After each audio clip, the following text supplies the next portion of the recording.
Okay, so here we are at the beginning of the third turn. And of Successors, and as we've seen, Perdicius up here, now with a black counter. I took it off Leonatus, mainly because blue needed an extra one. He's in a position that looks like he's very close to winning, but a lot's just appeared on the board. Would have been a lot easier if he could have made it last turn. Primarily, the lot that made it on the board is blue stuff. At least that can affect him. Blue's near him, had a lot of troops in the dispersed box, got a new leader in terms of Demetrius. Antipater's dead, been replaced by Polypacon, but he's got Antipater he put here to help reduce the chances of Pella falling to siege. He's got two leaders who could overstack their forces and take some losses. You take losses from attrition for that, but it's only one unit per turn that you fail your foraging, from what I can understand, which means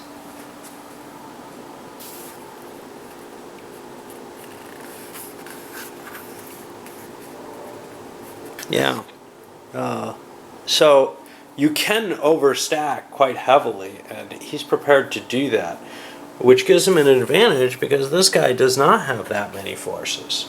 He's got some good ones, though. If he wins and grabs the body, he gets to bury it. Will that be enough for him? Well, it's going to make it real close. If you add all the other bonuses that are traveling with Perdicius, it's a game over. So as far as I see it, either blue or black is probably going to win very, very shortly. Black's option here might be, whoa, can I get out of here? He's a little restricted in that, though, because blue has a stronger navy and can intercept him if he tries doing naval movement. And there aren't exactly a lot of major cities up here. He's going to have a long way to go to bury that body. He can't just destroy it. What a sick thought there.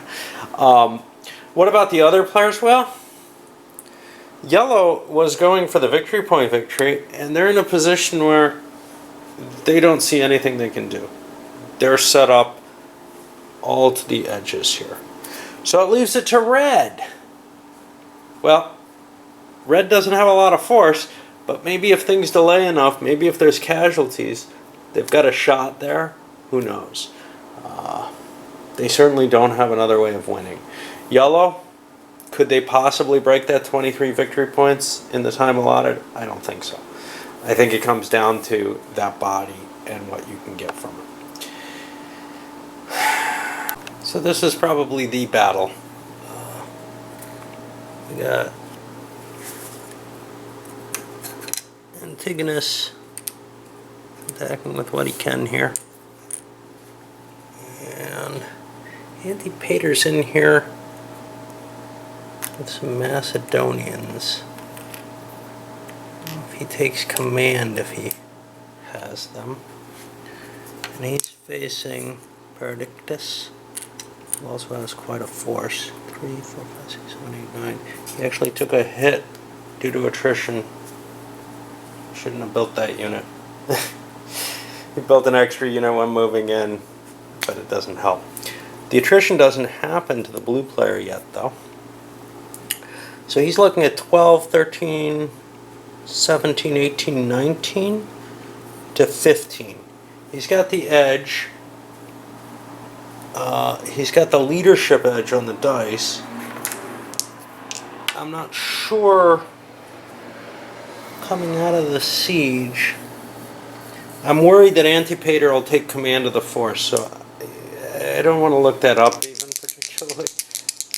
I think it's the case that he does, so I want to leave him in the city. So what did I say? 12, 13, 17, 19, and I roll a 9, which could mean death, but I get an 11. And this guy has 5, 15, and he rolls a 10, which is an 11. Wow, it's a tie. That's not good. I think that goes to the defender, actually. Nope, both sides lose 1 strength point, and the attacker has to back up, which means that this battle is going to probably happen again. However, the siege might end up ending before that, and Paradictus may be able to bury the body. Red's trying to rush something over to get his fingers in the pie. Yellow says, I got no chance. I mean, I cannot get there. And has to keep playing on, hoping that he can, maybe luck into a win. He's got a lot of victory points. Then again, so does blue. So we're in a situation here where Paradictus is nearly unstoppable. It's his turn. He's going to toss a card, a 4-point card. He's got a bunch of them. So that he gets a couple extra actions. The only response, really, blue has a hubris card, which cancels that card. Blue gets a card back to replace that. Black gets a new card. Oh, more elephants. And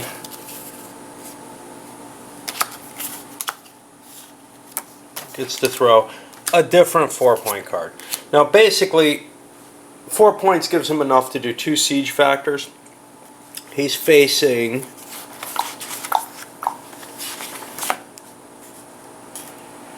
one CU in there, which is 2 siege points. And the city has no modifier, does it? It's got a big T on it. I wonder what that means. Oh, starting location. So, takes 2 siege points to kill it. He's got 2 rolls. Actually, he gets a free roll first before the card play, which I didn't make. 1. That hits one of his units. I'll keep track of how many units are getting killed here. And then from the card play, 2, that's a second unit of his hit. This isn't going well for him. And 3, that's a third unit of his that's been hit. Now it's his movement. He gets to roll on that. He's got a 3. He only gets 1 more siege roll.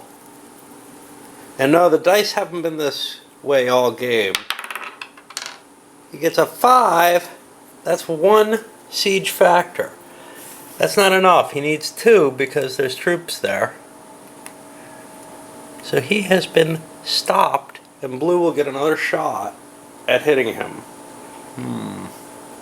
And everyone else, especially red, will get a chance to move closer and maybe have their own impact on us.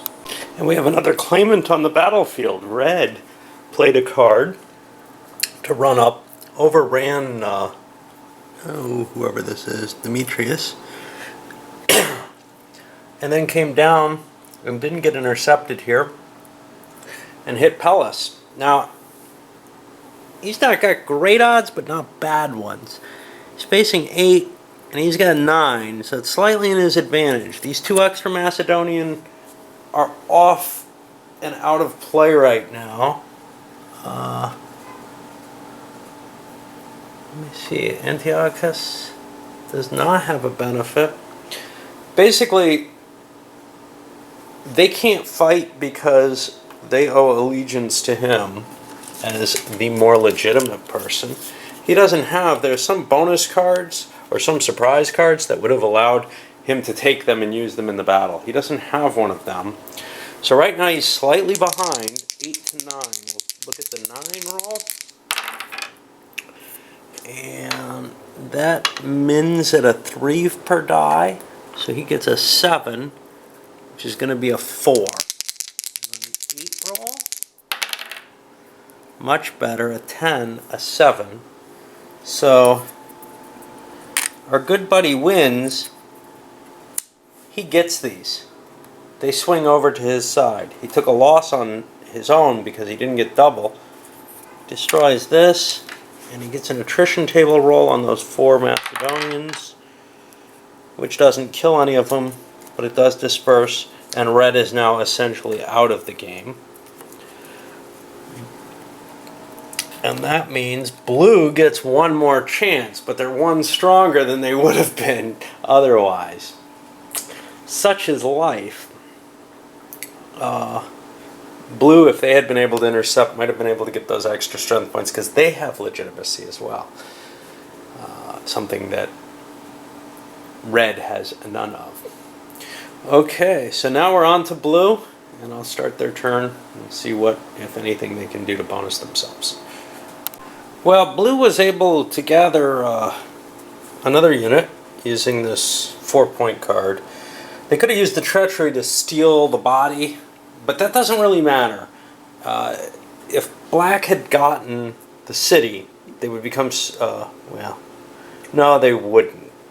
But they'd be close to being Strategos of Europe, which is to say they probably could have gotten those 2 extra points of legitimacy that way. So instead, blue's coming after them, no question. Black chickened out. They gave up the siege. They're outnumbered so heavily, and I'm not sure how this happened. I don't know if I cheated or something, but I'm seeing 12, 16, 17, 18 strength points. Now I added 1, which I decreased. I don't know if they got more strength somehow. But if they had that much before, they would have had this situation on the last turn. Problem with counters, double-sided, etc. It's not a big deal. It's just between that and these things that knock over, I'm never sure what I have. Okay, so yeah, that can't be right. I think it's got to be less than that. I think I probably did that. No, I remember 6 and 6. I don't know what happened. Alright. So anyway, we got 12, 18 strength points here against 10.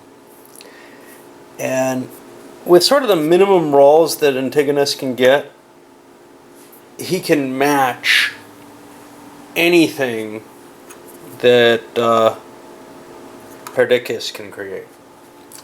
Given that, and it could just be that Perdiccas got knocked down 1 column on the thing, that he was a little bit better off last time and rolled well.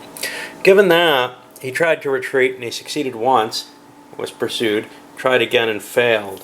It was just trying to say, if I can get out of here, at least it's not an automatic victory and maybe I can win somehow, but I don't think that's very likely. So the attacker rolls a 9, which could kill him. That's an 11. Let's see if he dies. No. And then the defender would have to have rolled max this time, and instead he only did 8, which means he does 1 casualty. And his forces, well, they suffer an attrition for whatever that's worth. There's 10 of them, so he'll be losing 2 units, and he'll take the Royal Guard for that. And the rest go off the board. But none of that's really important. What's important is all this stuff is now blues. And that's worth 2, 6, 11. And Alexander's tomb, 12, 13. And the funeral, 23. So he's just made himself the regent and probably can establish a fairly potent dynasty there. Different situation than the historical. I definitely blundered around a little bit at the beginning of the game. Reading, I don't know how much it affected. reading the playthrough and their advice, and kind of, they like to play a game where you run for this. Okay, so I kind of tried that, and this is very different from the first time I played. The first time I played, I think I had the body. I don't remember what happened. I remember getting the body and being nowhere near Greece with it when I got it, and not really doing much with it. I think I couldn't even get it into a city. It may not have been me, someone else may have, but I remember Alexander rotting on the way, which was kind of amusing. But it doesn't matter much, to tell you the truth. The legitimacy you get for burying him somewhere else is pretty minor. So, alright. Well, I'll be back with a review in a little bit.